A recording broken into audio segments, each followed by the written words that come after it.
Und jetzt das Heute-Journal mit Gundula Gause und Dunja Hayali.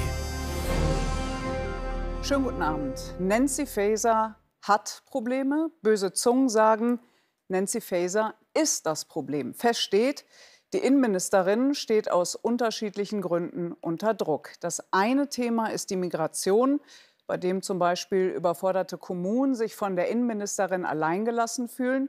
Und das andere Thema, da fühlen sich diverse Mitglieder des Innenausschusses alleingelassen, denn Faeser tauchte zweimal nicht auf, um sich zur Causa Schönbohm zu äußern. Also zu ihrer umstrittenen Abberufung des ehemaligen Chefs des Bundesamtes für Sicherheit in der Informationstechnik.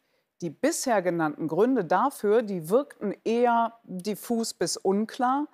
Vielleicht sind ja aber aller guten Dinge drei, denn heute war sie dann doch endlich im Innenausschuss und dann hier bei uns im Interview. Hat der Befreiungsschlag funktioniert? Klaus Brodbeck. Es gibt Tage im Berufsleben von Politikern, da kommt irgendwie alles zusammen. Nancy Faeser heute Morgen, Innenausschuss. Es geht um die Versetzung des ehemaligen BSI-Chefs Arne Schönbohm und den laut vorgetragenen Verdacht der Opposition, die Ministerin habe dazu möglicherweise den Verfassungsschutz durch Nachfragen instrumentalisieren wollen. Faeser weist das zurück. Das Bundesministerium hat Ende Oktober 2022 beim Bundesamt für Verfassungsschutz eine Anfrage gestellt, ob dort vorhandene Erkenntnisse gegen Herrn Schönbohm vorliegen.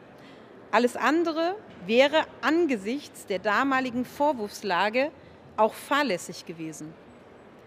Dies war die einzige Anfrage beim Bundesamt für Verfassungsschutz und es gab auch keinerlei Anweisung von mir, eine zweite durchzuführen. Der Präsident des Verfassungsschutzes bestätigt, eine Anfrage, keine Nachfrage. Das war's.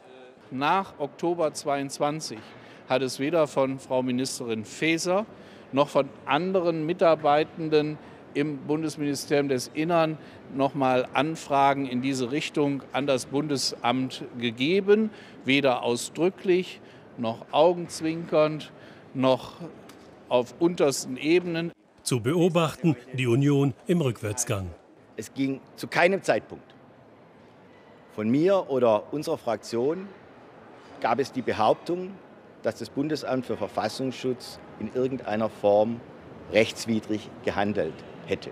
Wir hatten nicht den geringsten Verdacht und die Vermutung, dass hier im Amt selbst entsprechend gehandelt würde. Da könnte man tatsächlich dann mal die Frage stellen, warum ist jetzt sozusagen zu diesem Zeitpunkt eigentlich diese Causa ein so relevanter Vorgang? Und dann also jetzt hier ohne irgendwie jemanden zu exkulpieren von irgendwas, dann könnte man schon auf den Gedanken kommen, dass der hessische Landtagswahlkampf damit irgendwie auch zusammenhängt. Auch in Bayern ist Wahlkampf. Der Ministerpräsident besucht die bayerische Grenzpolizei. Es geht um Migration und Markus Söder. Wäre nicht Markus Söder, käme da nicht eine Spitze gegen Berlin. Ich glaube, das entwickelt sich zu einem echten Problem für Deutschland. Deswegen muss der Bundeskanzler jetzt eingreifen und muss zur Migrationspolitik auch was sagen. Frau Faeser ist meiner Meinung nach komplett überfordert. Die Innenministerin bleibt unter Druck. Regierungsbefragung dominiert von steigenden Zahlen Geflüchteter im Land. Wann werden Sie zum Schutz auch unserer Kommunen, aber auch des Landes dafür sorgen, dass die unkontrollierte Einwanderung an den Grenzen gedämmt wird, dass dort kontrolliert wird? Deshalb bedeutet der Verzicht auf Grenzkontrollen definitiv den Verzicht auf eine effektive Bekämpfung illegaler Einreisen. So kommt vieles zusammen für Nancy Faeser an diesem Tag. Und noch ist er nicht vorbei. Einige Fragen konnten heute geklärt werden, andere nicht. Das versuchen wir jetzt mit der Innenministerin. Und damit einen schönen guten Abend, Frau Faeser, nach Berlin. Schönen guten Abend, Frau Hayali. Wieso haben Sie Arne Schönbohm im Oktober eigentlich abgesetzt, bevor seine Überprüfung im April abgeschlossen war? Also wir haben im Oktober deshalb diese Entscheidung getroffen. Ich hatte Vertrauensverlust und das kam zum einen daher, dass ich fachlich in der Frage, wie Cyberangriffe durch die russische Bedrohung zu beurteilen sind, aber auch gab es schon Zweifel bei meinen Vorgängern an der Amtsführung an der Spitze des BSI und dann traf mich in dieser Zeit eine sehr breite Berichterstattung über auch Nähe-Kennverhältnisse von in seinem Umfeld nach Russland und an einer einer solchen Behörde muss man ja besonders sicher und viel Vertrauen haben, ob jemand dort noch bleiben kann. Ich hatte diesen Vertrauensverlust und dann hatte Arne Schönbohm ja gebeten, das Disziplinarverfahren gegen sich selber einzuleiten. Bleiben wir mal bei diesem öffentlichen Eindruck. Ihr Parteifreund und Vorsitzender im Innenausschuss sagte hier vor kurzem im Heute-Journal, dass durch die Böhmermann-Sendung der Eindruck in der Öffentlichkeit entstanden sei, man könne Schönbohm nicht vertrauen. Und das könnten Sie sich als Ministerin nicht erlauben. Das heißt, die öffentliche Meinung macht Ihre Personalpolitik?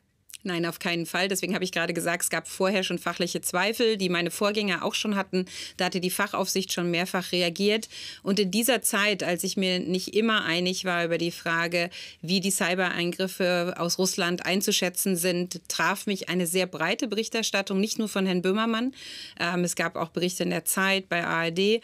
Und dann habe ich darüber nochmal nachgedacht. Und es ist einfach ein großer Vertrauensverlust eingetreten. Und das darf bei einer so sicheren Sicherheitsbehörde nicht sein. Ja, aber aus dem Innenministerium hieß es dann kurz nach der Sendung, das notwendige Vertrauen der Öffentlichkeit in die Neutralität und Unparteilichkeit sei nicht mehr gegeben. Also die Öffentlichkeit, die Bürger, die kannten vor der Böhmermann-Sendung, ich will jetzt hier niemandem zu nahe treten, aber das BSI wahrscheinlich gar nicht. Das heißt, Sie haben doch auf öffentliche Meinung und öffentliche Vorwürfe reagiert. Nein, ich kann es Ihnen noch mal sagen, ein drittes Mal. Für mich gab es fachliche Gründe zum einen, die ja auch schon meine Vorgänger hatten. Da hat die Fachaufsicht schon ein paar Mal eingegriffen. Und es ging noch mal in einer Zeit Russlands furchtbarer Angriffskrieg gegen die Ukraine um neue Cyberbedrohungen. Und da habe ich entschieden, als es eine sehr breite Berichterstattung gab, dass er nicht mehr mein Vertrauen hat. Jetzt ist es ja so, dass dieses Thema schon sehr lange auch öffentlich diskutiert wird. Das hätten Sie natürlich verhindern können, indem Sie etwas eher in den Innenausschuss gegangen wären. Man sagt ganz oft, Politiker stolpern nicht über den Fehler, sondern eher über den Umgang. Haben Sie sich irgendwas vorzuwerfen in der Causa Schönbohm? Nein, ich habe mir gar nichts vorzuwerfen. Und was den letzten Innenausschuss vor 2 Wochen betrifft, habe ich mich heute bei den Parlamentariern für entschuldigt, dass ich nicht da war. Ich war damals sauer, dass so viel Unwahrheiten in der Öffentlichkeit behauptet wurden und hatte mich dann entschieden, lieber im Deutschen Bundestag dazu zu reden und die Hauptvorwürfe auszuräumen. Apropos Fehler, Sie sind ja auch Spitzenkandidatin in Hessen. In Ihrem Wahlprogramm stand da zunächst, alle Menschen, die länger als 6 Monate hier leben, sollen das kommunale Wahlrecht in Hessen erhalten. Jetzt heißt es, das war eine Panne. Es sollte eigentlich 6 Jahre lauten. Wie konnte Ihnen das passieren? Das ist ein Übertragungsfehler gewesen. Ich glaube, sowas kann passieren. Der CDU ist es heute auch passiert, indem sie Bilder aus Tiflis genommen hat und nicht den Deutschen Bundestag in einem Werbevideo. Ich glaube, das kann überall passieren. Ich glaube aber, dass vieles thematisiert wird, gerade weil in 2,5 Wochen die Wahl in Hessen ist. Gut, das sagen Sie auch immer wieder, dass vieles thematisiert wird. Aber die Fragen stellen sich ja nun mal, Wahlkampf hin oder her. Und wenn wir schon beim Thema Migration sind, an den großen Stellschrauben beim Thema Migration, klar, da dreht die EU, bis die neuen Beschlüsse wirken. Da gibt es ja einige, wenn sie denn wirken, das dauert ein bisschen. Die Zeit haben aber die Kommunen hier bei uns in Deutschland nicht. Belastungsgrenze erreicht, sagt selbst der Bundespräsident, und auch Ex-Bundespräsident Gauck findet die Begrenzung von Zuwanderung nicht verwerflich. Und viele Kommunen unterstützen daher jetzt auch den Vorschlag von Markus Söder, den MP aus Bayern, mit einer Obergrenze. Sind Sie da gesprächsbereit? Ich bin immer gesprächsbereit, das sollte man in einer Demokratie sowieso sein. Aber ich will das noch mal sagen, da wird etwas suggeriert aus Bayern gerade, da ist ja auch zufällig am 8. Oktober Wahlkampf, man könne das alleine regeln in Deutschland mit einer Obergrenze. Wo setzen Sie die an? Wenn die Studentin aus dem Iran kommt, die 201.000ste, das geht gar nicht. Sie sind den internationalen Verpflichtungen unterlegen der Genfer Flüchtlingskonvention. Also das heißt, wir haben ja auch unsere Verpflichtungen zu erfüllen. Und ja, auf der einen Seite ist es wichtig, was ich erreichen konnte in Europa, nämlich mit einer Einigung über ein gemeinsames Asylsystem. Auf der anderen Seite habe ich die Grenzen zu Tschechien, Polen jetzt noch mal mit sehr viel Bundespolizei verstärkt. Wir machen Schleierfahndungen, um an den Grenzen irreguläre Migration auch zu verhindern. Und eins ist klar, wir brauchen eine bessere solidarische Verteilung innerhalb Europas. Wenn Sie das gerade mit der Schleierfahndung ansprechen, das ist ja ein spannender Punkt. Ein anderer Vorschlag aus Bayern, der da übrigens ja auch gemacht wird, sind die stationären Grenzkontrollen. Sie waren bisher nur für die Schleierverhandlung, also verdachts- und anlassunabhängige Personenkontrolle. Haben Sie da Ihre Meinung geändert? Also die stationären Grenzkontrollen zu Österreich, in Bayern hat nicht Herr Söder angeordnet, sondern ich. Insofern sollte er jetzt auch nicht den Eindruck vermitteln, er würde das tun. Insofern finde ich, gehört da wieder ein bisschen mehr Sachlichkeit rein. Es ist sehr wichtig, dass wir an den Grenzen, auch zur Schweiz, zu Tschechien, Polen, dass wir tatsächliche Erfolge hinbekommen. Und das geht im Moment besser, wenn man breiter an den Grenzen kontrolliert. Das geht mit Schleierfahndung besser, als wenn man nur wenige stationäre Grenzkontrollen hat. Aber sind Sie für die stationäre? Genau, das war ja die Frage.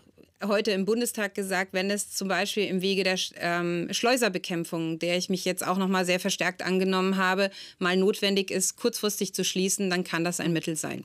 Sie liegen, Frau Faeser, in den Umfragen in Hessen über 10 Prozentpunkte hinter der CDU zurück. Was, wenn Sie die Wahl verlieren? Es könnte tatsächlich auch auf das historisch schlechteste Ergebnis für die SPD hinauslaufen. Bleiben Sie Innenministerin? Also noch sehen wir das in Bayern nicht, in Hessen nicht. Entschuldigung. Noch sehen wir in Hessen natürlich noch nicht, dass dort ein historisch schlechtes Ergebnis kommt. Wir liegen im Moment deutlich hinter der CDU, das stimmt. Wir liegen aber an zweiter Stelle. Das in allen Umfragen. Und noch reden die Menschen in Hessen nicht über Hessen. Es wird sehr viel über Bund geredet. Aber ich habe Sie ja gefragt, ob Sie Innenministerin bleiben, selbst wenn Sie die Wahl krachend verlieren. Also ich habe immer gesagt, ich biete den Menschen in Hessen an, Ministerpräsidentin zu werden, kandidiere als solche und versuche ein möglichst starkes Ergebnis für die SPD auch zu erlangen. Auf der anderen Seite habe ich hier in Berlin sehr viel Verantwortung übernommen für ein wichtiges Haus und dem werde ich im Wege einer Niederlage nachkommen. Was auch immer das konkret dann heißt. Nancy Faeser, die Innenministerin, vielen herzlichen Dank für das Gespräch heute. Herzlichen Dank, Frau Hayali. Und das Interview haben wir am frühen Abend aufgezeichnet. Gestern haben wir hier die Frage gestellt, ob aus einer Krise ein Krieg wird in Bergkarabach. Die Antwort: erstmal nicht, denn die dortige armenische Führung und Aserbaidschan haben sich auf eine Feuerpause verständigt. Am Morgen noch, da sah es nicht danach aus, denn Aserbaidschan setzte seinen Militäreinsatz fort. Die Armenier sollen dann aber kapituliert und eingewilligt haben, ihre Waffen abzugeben. Am Abend sagte dann der Präsident Aserbaidschans, der Einsatz seiner Truppen sei beendet und die Souveränität seines Landes sei wieder hergestellt. Der Konflikt zwischen Armenien und Aserbaidschan um Bergkarabach, der schwelt ja seit Jahrzehnten. Die Waffenruhe nach dem letzten Krieg im Jahr 2020, die wurde immer wieder gebrochen.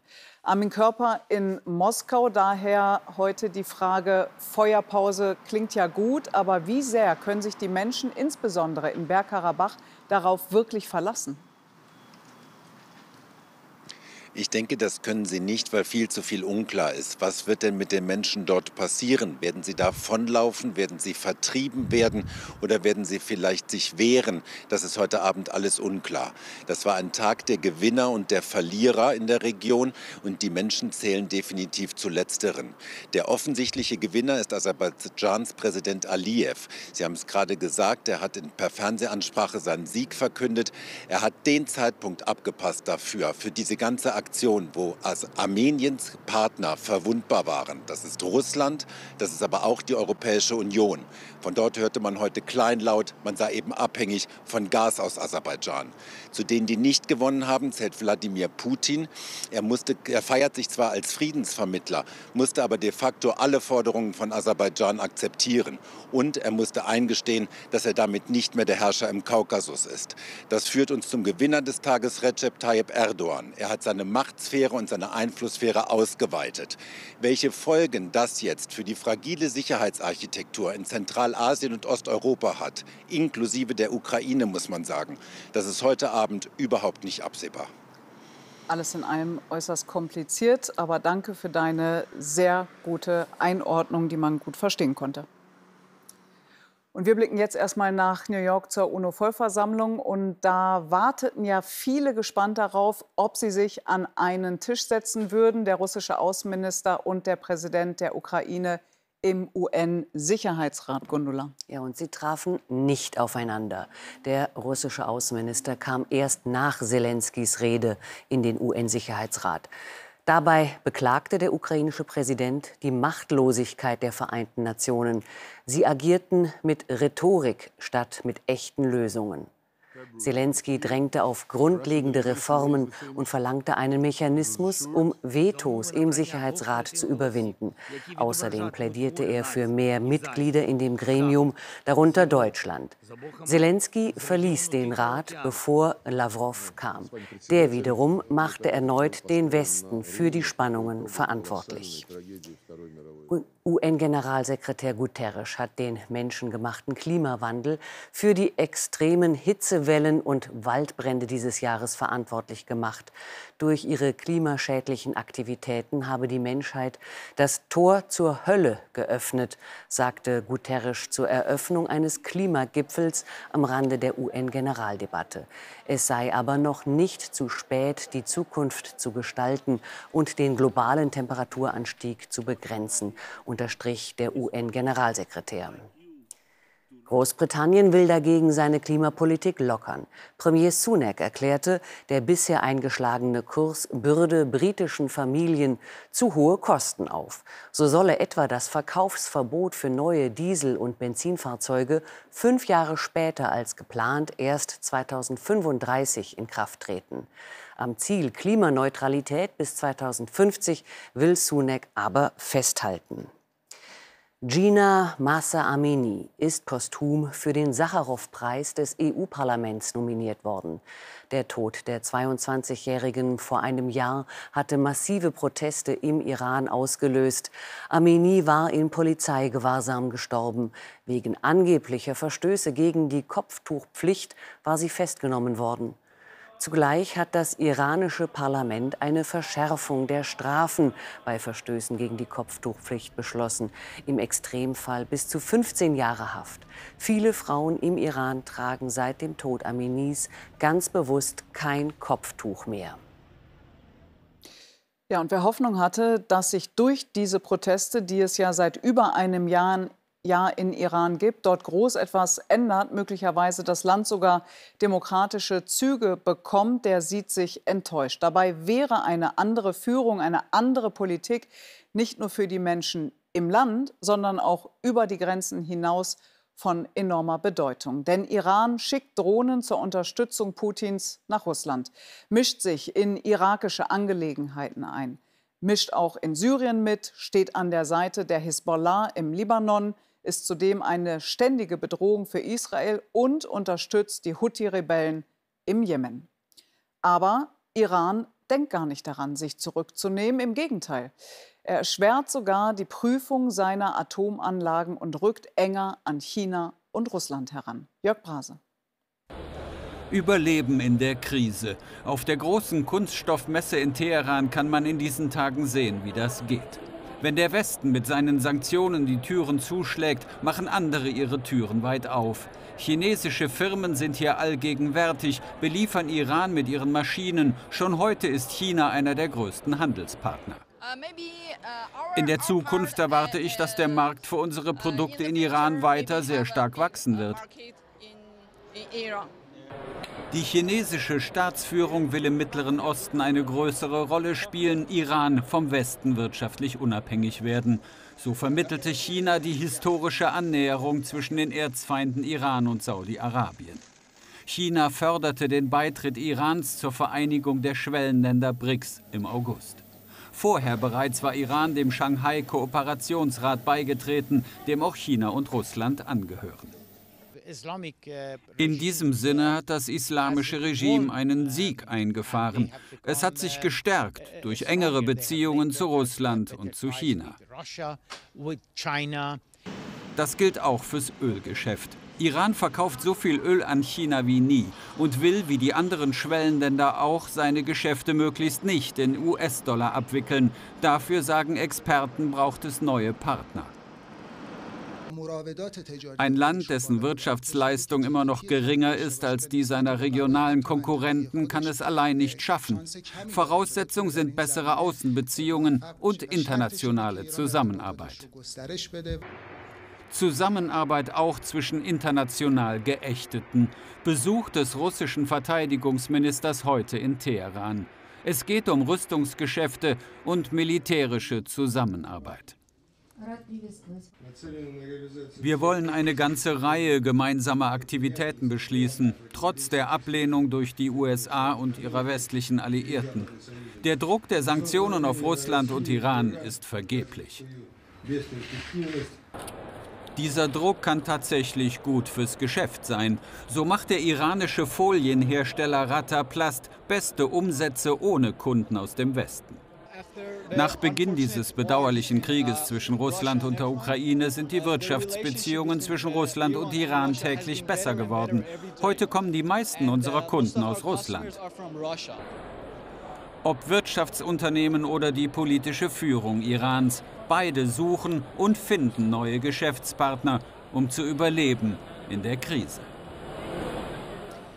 Und damit schauen wir jetzt auf Proteste, die es heute bei uns in einigen deutschen Städten gab. Es geht um Krankenhäuser, um die Versorgungssicherheit, um Arbeitsplätze oder kurzum, es geht ganz einfach ums Geld. Die Inflation schmerzt, da hilft dann auch kein Pflaster mehr. Und angeblich könnten im nächsten Jahr knapp 80% der Kliniken rote Zahlen schreiben. Die Lösung? So richtig ist erstmal keine in Sicht, auch weil Bund und Länder mal wieder mit dem Finger auf den jeweils anderen zeigen. Britta Spiekermann. Unverzichtbar, das ist Mahnung und Kampfansage zugleich. Medizinisches Personal aus dem ganzen Land ist angereist. Die Wut macht sich Luft am Brandenburger Tor. Corona war schon schwer für sie, jetzt die finanzielle Not ihrer Kliniken und ganz viel Angst. Unsere Forderung ist, dass die Politik relativ schnell ein Sofortpaket schnürt, um das unkontrollierte Sterben von Krankenhäusern zu verhindern. Die Krankenhausreform ist eine Farce für uns. Das ist eine geschleichende Krankenhauslandschaftsbereinigung aus unserer Sicht. Wir brauchen Kohle, mehr als das. Kohle, Kohle, Kohle. So fordert es, anders ausgedrückt, auch die Deutsche Krankenhausgesellschaft. Sieht die Kliniken in einer Insolvenzwelle. Wirklich greifen werde die Reform erst 2027. Für viele Kliniken komme sie zu spät. Wir wehren uns gegen einen kalten Strukturwandel. Wir wehren uns dagegen, dass Krankenhäuser schließen müssen aus wirtschaftlicher Notlage heraus, weil man uns einen Inflationsausgleich verwehrt, weil man uns mit den Kosten alleine lässt. Das Klinikum Gütersloh in Nordrhein-Westfalen steckt in den roten Zahlen. 4 Millionen Euro Defizit ist die Prognose für 2023. Gab es für Energiekosten Ausgleichszahlungen, drücken vor allem hohe Personalkosten und die Inflation auf die Bilanz. Die Situation ist für uns beklemmend, gerade unter dem Aspekt, dass jetzt schon 40 Kliniken bundesweit in Insolvenz gegangen sind. Aus meiner Sicht ist das unkontrolliert und damit ist auch die Versorgungssicherheit, die wir hier in Deutschland als selbstverständlich erachten, nicht mehr gewährleistet.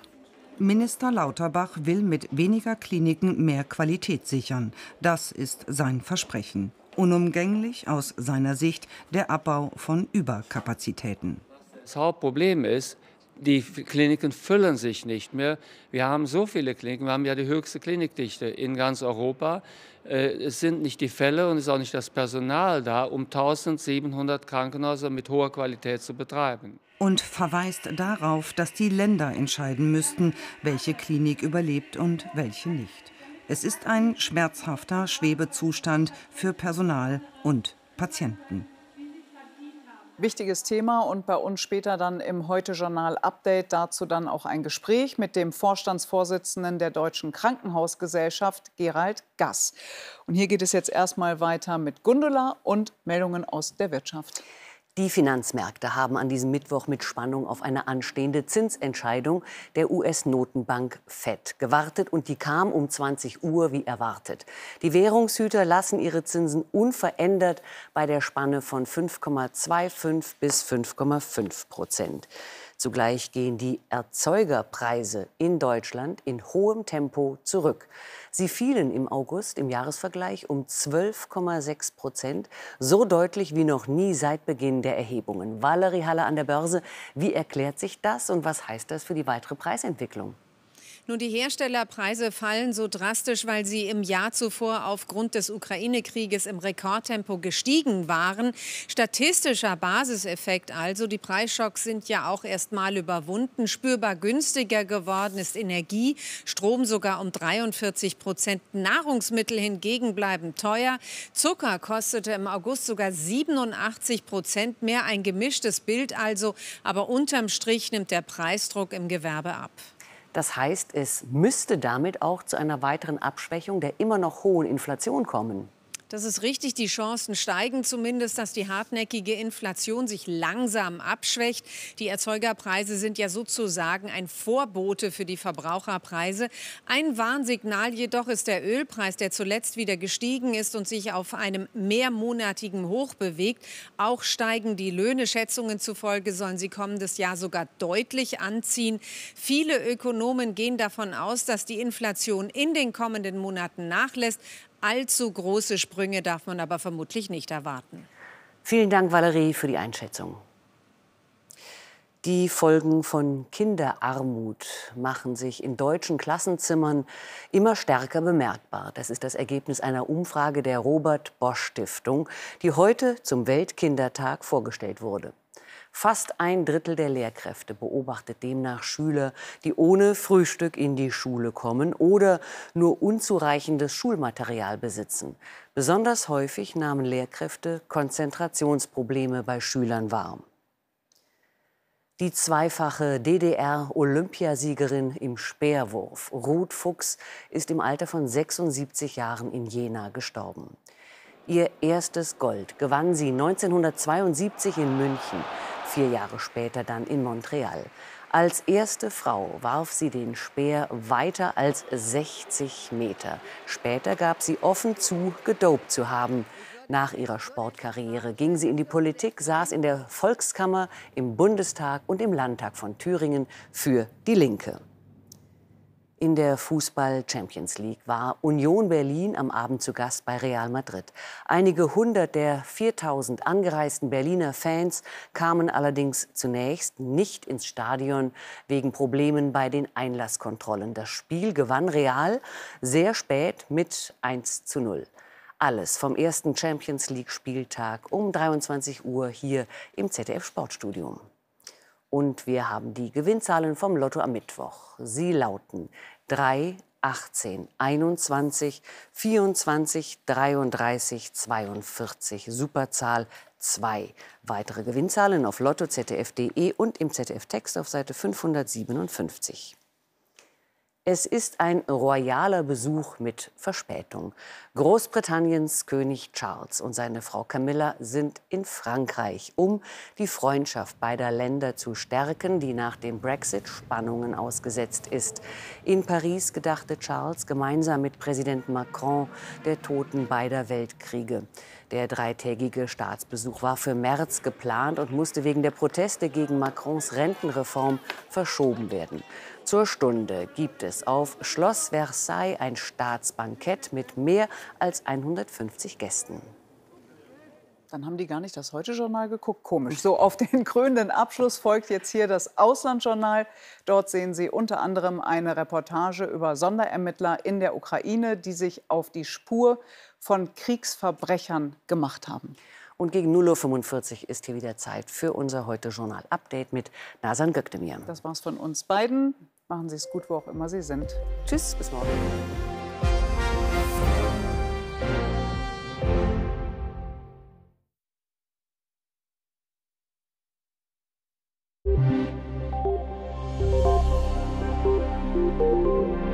Schönen guten Abend und herzlich willkommen zum Wetter. Der ehemalige Hurrikan Lee hat mittlerweile die britischen Inseln erreicht. Dazu gehört eine Kaltfront und die erreicht uns morgen, bringt Regen und Gewitter mit. Davor wird hier ordentlich warme Luft herangeführt. Vor allem im Osten Deutschlands steigen die Temperaturen kräftig an und kratzen an der 30-Grad-Marke.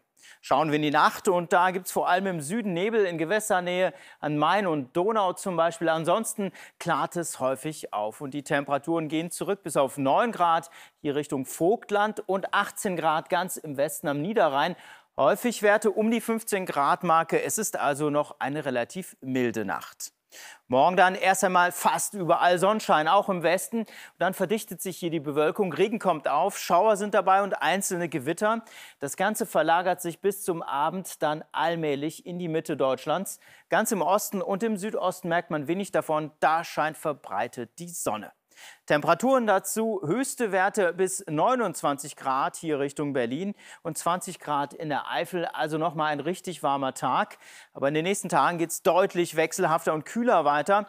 Viel Regen am Freitag bei 14 bis 21 Grad, Samstag im Osten zeitweise trocken, Sonntag dann verbreitet trocken bei 14 bis 22 Grad. Und damit einen schönen Abend.